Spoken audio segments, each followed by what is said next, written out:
World Wide Web, meet Dillenberg Fuentes. Basically, we are roadies with an organization called Invisible Children. We're traveling all around the country, from Oklahoma all the way up to Canada, and we are showing a documentary, a brand new movie called The Rescue.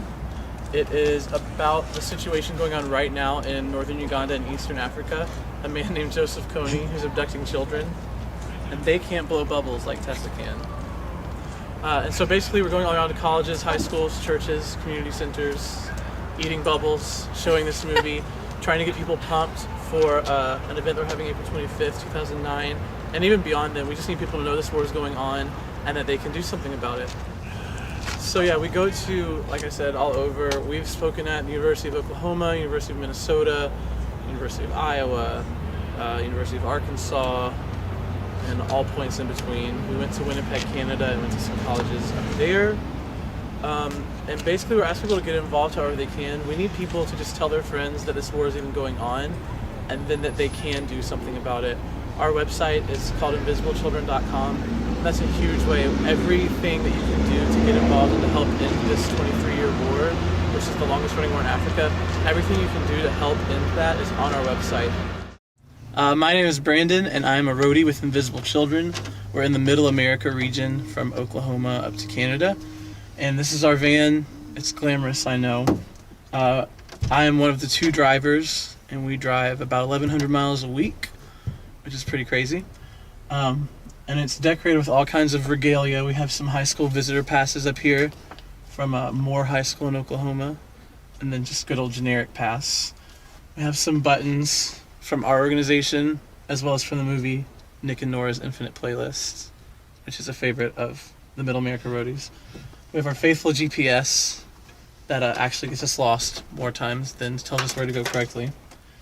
We have raining treats outside on the windshield.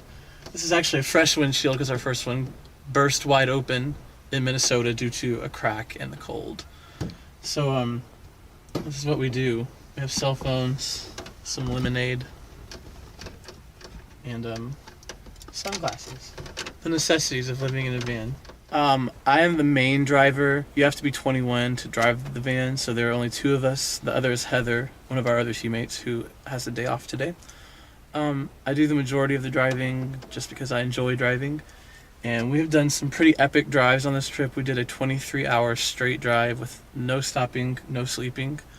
Yeah, it's pretty great. Me and Heather did rotate on that one, but we've logged, I don't even know how many hours. We usually drive 4 or 5 hours a day in this thing, so it sees a lot of mileage, and I don't know, we don't mind driving. We thought it would be a bigger deal than it is, but it's not. The biggest deal is we don't have our back windshields. You cannot look out it. We just have our two side mirrors outside. That's all we have to rely on, so that can be difficult in a giant 15-passenger van filled with merchandise. I'm Tessa DeLeo. I'm one of the roadies from Invisible Children.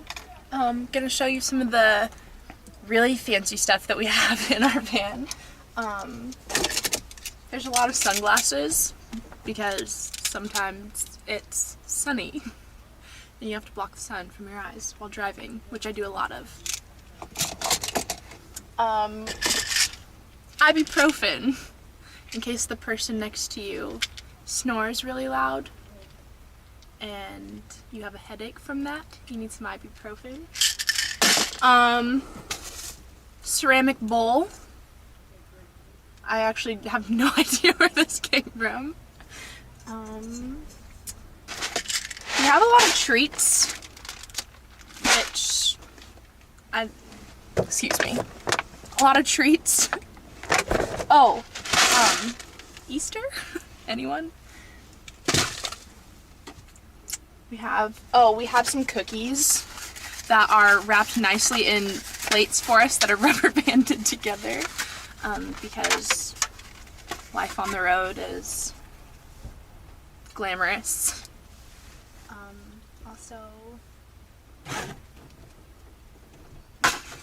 Oh, we have a jump rope right here because seeing as how we live in a van and we don't have a lot of time, we eat a lot of fast food and don't exercise very often, so We originally bought this to use in parking lots of like gas stations and whatnot to keep our metabolism up, but that's happened like 3 times. Let's be honest. Alright, hello everybody. My name is Andreas Heraclius Frederick Williams Chunako. Yes, that's my real name. And I'm one of the 4 roadies for Invisible Children. This is my spot right here. For the past 9 weeks, I've been sitting in this spot. And I've witnessed everything from Brandon busting out over there in the driver's seat to Heather doing work over there as always in the passenger seat. Tessa gets this spot. She gets the window and she gets to like lie up against it with her pillow and all this stuff. While I'm over here, I have nothing to lie on, so I end up just like scooting down, having my head laid back, and I just end up snoring or something like that. But I never really snore, so it's kind of weird. Yeah, stories from back here. I always get Tessa's feet up on my leg. Have to deal with that. Heather, when she drives, she has to put a pillow on the seat so that she can see over the steering wheel.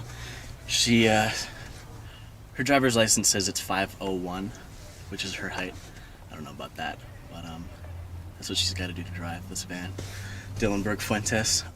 So in the very back here, that's our merchandise. And then between the merchandise cage and this bench seat right here, there's all of our luggage, like all of our suitcases and stuff like that. Sometimes what ends up happening is we prop everything, like all the suitcases, and then Heather, the small one, she lies on top and then she just passes out. Sometimes you gotta sleep in the van, you just gotta do what you gotta do, you know what I'm saying? And that's where she's at. There was one time where she was like under all the stuff and sleeping, and I had no idea she was there. She was just completely gone. It was pretty crazy. Alright guys, thanks so much. This is our van, this is Dillenberg Fuentes, and this is how we live. Roadies. Spring Tour 2009, Middle America. What?